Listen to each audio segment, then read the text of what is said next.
here we are. We're making progress as a state. Crime is the lowest it's been since the 1960s. Violent crime is down dramatically. People doing time for violent offenses are doing more time under my administration than they were under Roland or Rel. But there are other things we can do to make people safer and make it easier to bring back some of our urban environments, and that's what I'm trying to do. Well, one of the things that actually has stirred up a lot of people on the other side of things is the second chance. Yeah. And this is a program you've come up with. First of all, I think I want to go back to this because you were a prosecutor at one time for quite a while. I was. 1980 to 1984, I was an assistant district attorney in Brooklyn, New York. I did investigations work for over a year. I did grand jury work for over 6 months. I prosecuted 23 felony cases. I had convictions in 22 cases. 4 of those were homicides. I know a little bit about this stuff. Okay, so tell us, if you went up to, let's say, McDougal, let's say if you went to one of the correction facilities, maybe Robinson, who's in there? Well, at any given time in our system, we have about 500 people who are in jail for simple possession of drugs. I'm not talking about sale. I'm talking about possession of drugs. And one of the proposals I'm making is that we understand that drugs are a problem, that people need treatment for it, and that we decide that we're going to treat simple possession as opposed to sale as a misdemeanor as opposed to a felony. And in those places where we mandate long sentences, in places like New Haven and Hartford and Bridgeport, we actually leave it up to the judges who we appoint, and we pay a lot of money. Let me make a point here. It costs us about $120 a night for everybody in our jail system. That's a lot of money. And a lot of money that for a long time, quite frankly, I feel it was wasted. Between 1985 and 2008, we tripled our prison population. During much of that time, crime was actually continuing to go up, not go down. Right. Now, here we are. We're on the downside of that. We're keeping violent offenders in jail longer, but we're also now seeing our prison population shrink, and we're seeing crime go down, and we're seeing recidivism, which is who comes back in a period of time, also go down. We're having some real success. I think part of the problem, though, and you and I have talked about this, when you get out of prison, all right, it's very important to get you reintegrated. And that's one of the really hard things to do. That's one of the more expensive things to do. And that's why we've put a lot of emphasis in correction over the last few years on having people leave jail with a skill set. If you come in and you don't have your diploma, high school diploma, or your GED, let's make sure you leave with your diploma. And you get points for that, correct? Right, absolutely. But it doesn't allow violent offenders to get out any sooner. So let's be very clear. All right, hang on just a second. Sure. I've got to take a break here very quickly, pay some bills. We'll come right back. Governor Dannel, Malloy. But I want to talk about these, the safety zones. Mm-hmm. Which actually increase the penalty. So let's get into that, too. Yep. It's 8:45. 48 now at the weather station. Governor Dannel Malloy is here with a visit. Good to have you here, sir. Yep. All right, so we're talking about the second chance. And one of the points that Devin, who's on your staff, sent me a map.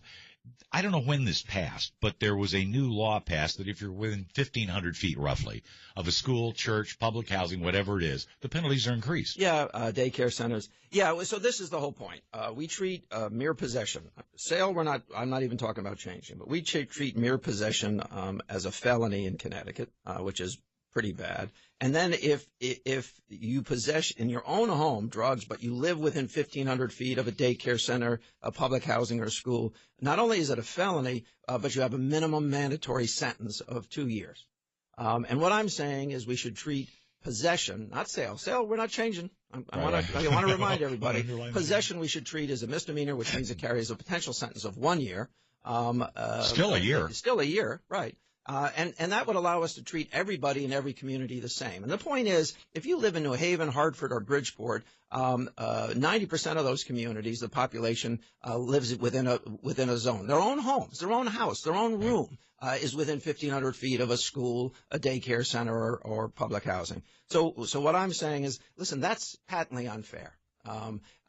We need to change that rule. You shouldn't have a different penalty because you live in a certain community than you do elsewhere. An accident of geography. Yeah, and then, of course, that has racial implications in our state. The vast majority of our Hispanic and black citizens live in about 20 communities. And those communities are overwhelmingly in that 1,500-foot zone, all of it. You know, and seriously, I'm looking at the map. But even so, I mean, yeah, okay, you talk about Hartford, so parts of Windsor, absolutely. Large, significant parts of West Hartford, Newington, Wethersfield.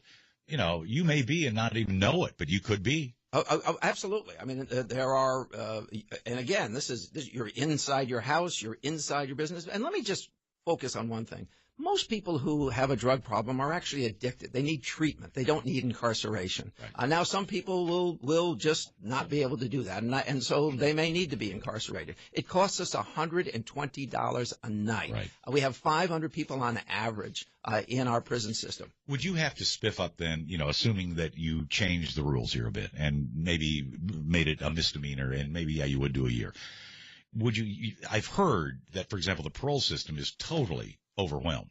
The parole part of this proposal is to modernize the parole system, to modernize the pardon system, to make it more timely, to get people the hearings that they deserve. In a lot of cases, we've got to help people clean up their records. See, what we did in America is we became more invested in permanent punishment as opposed to permanent reform.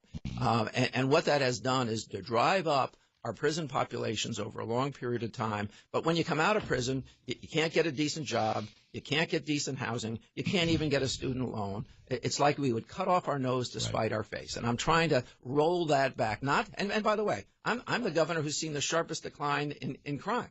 So the things that we've already done are actually paying off. Would this be retroactive? No, it would not be retroactive, this particular set. And remember, we're not decriminalizing something. So what we're doing, we're adjusting the penalties. So instead of being a felony for simple possession, sales treated the same way as they've always been. Simple possession is a misdemeanor, not a felony, has a possible sentence of a year. We leave it up to the judge to decide what happens. Under this, let's say, for example, I would insist there's a difference between, let's say, crack cocaine, marijuana, a difference between. Well, marijuana is treated differently, period, under our laws. Okay, so it is. Yeah, but let me point something out to you. The most rapidly growing population, age-wise, of opiate abusers are 55 years or older. You know why? Because they get knee replacements and hip replacements, and during the time that they're being treated, they get addicted to an opiate. And then when they're done, they don't know what to do. And some of them start to use other drugs illegally. By the way, heroin now is less expensive than getting some of the other opioids in pill form. And stuff like that? Yeah. So don't be. I mean, we make a lot of judgments based on things other than facts. Do you think a 55 or 60-year-old person who became addicted to an opioid because they had their knees or their hip replacement should go to jail? Do you really think that? No. Okay. I don't either. Because I'd be going to jail. Right. I could be. I'm not saying I am.